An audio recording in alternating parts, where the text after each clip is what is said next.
I always find it unique how the Lord puts things in my lap, it seems, particularly when it comes to messages, and how um, He can use that as a springboard to get into other discussions. And we'll do that today.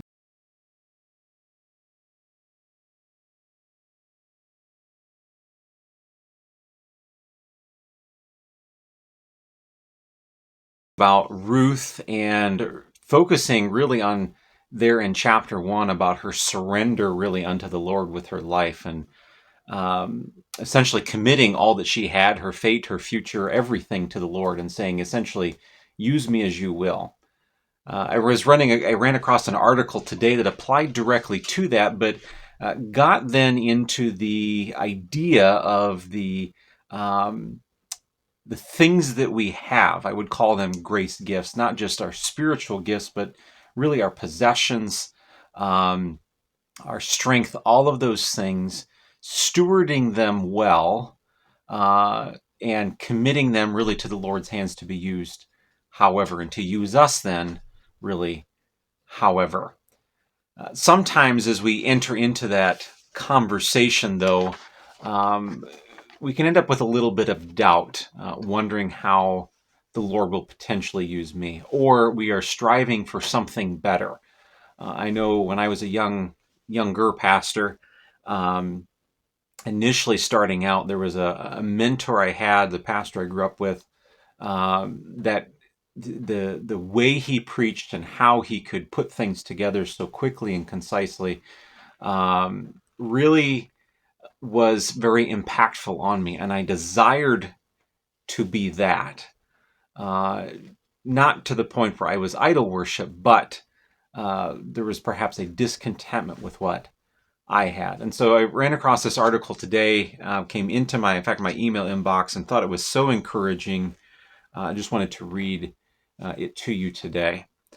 This is from Tim Challies. I've appreciated his ability to write and the things that he shares. He said, if only I was wealthy, then I could make a difference in the world, he told me.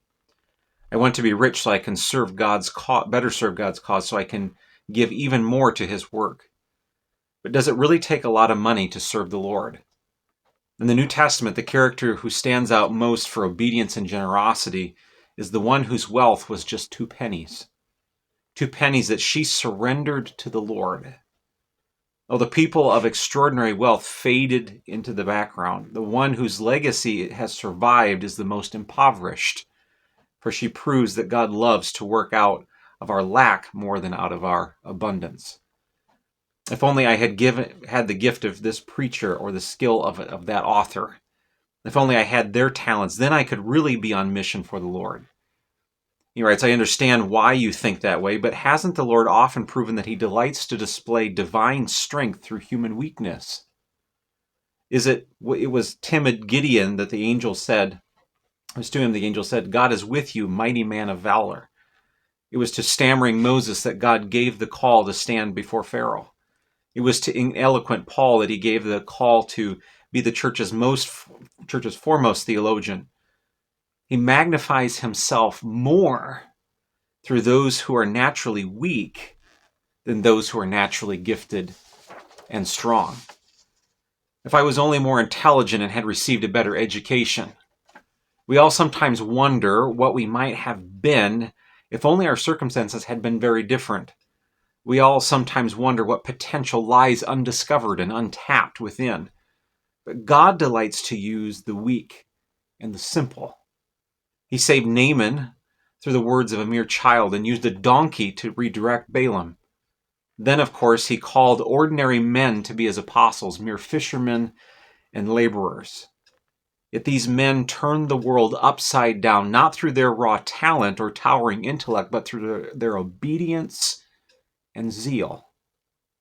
What set them apart was not their IQ, but the fact that they had been with Jesus, they had received his commission, and they lived it in obedience. If only I had more of a platform, if only God would give me more followers, says perhaps our young people, I'd be more able to serve him better. I often think of the Gerasene demonic. who had been miraculously delivered from a whole legion of demons. He begged to be able to go with Jesus and serve him, to be one of his disciples, yet Jesus told him to return to his obscure hometown and to labor there. His calling was to be faithful in his own little patch, to make the most of a small mission field rather than a large one. His submission pleased and honored God. The fact is that the God who used spit and dust to cure a man of his blindness can most certainly make use of you. And I assure you that if you had great talents, you would simply compare yourself to those who have still more. If through great gifting you had greater opportunity, you would still not be satisfied. If you cannot be satisfied with little, you will not be satisfied with much.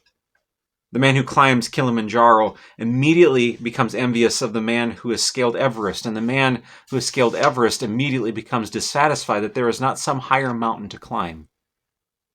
We need to be content with what we have, content with what God has given. Contentment comes when we accept what God has given us and commit it to his cause, no matter how great or how small that seems to our eyes. For in God's eyes, it is all very dear, all very precious, all very meaningful. That's true if it's billions or pennies, health or weakness, the intellect of a genius or the intellect of a child. God is the giver of every good gift, and the gifts he gives to his people are only ever good. Our task is to receive them from his hand, whether 1 talent or 10, and unleash them all for the good of others and the glory of his name. And really, that brings us back to that comment of surrender that we talked about in Ruth, and being that model of faith. Do we trust that what God has given us can be used by him in mighty ways for his glory and for the benefit of others around us? What he is looking for, again, is that trust, and that trust is made real, is seen, is modeled before others as we walk forth in obedience to what he's calling us to. Simple things like sharing the gospel, ministering to one another within the church, reaching out to loved ones or neighbors, or the world around us with the love of Christ in practical ways. Using what we have, following in obedience, and through that, as we surrender to what the Lord has called us to, and again, obedience to those things, stewarding what he has given us, we can make a mighty impact. The Lord can use us in mighty ways. So I challenge you. What has God given you? What ways are you longing for something more rather than using what he has gifted you right now and employing that in his service? I encourage you to think about that. The second challenge would be, how will you use that this week, and this month, this year, for his glory? Consider that. I encourage you to trust him, be content with what you have,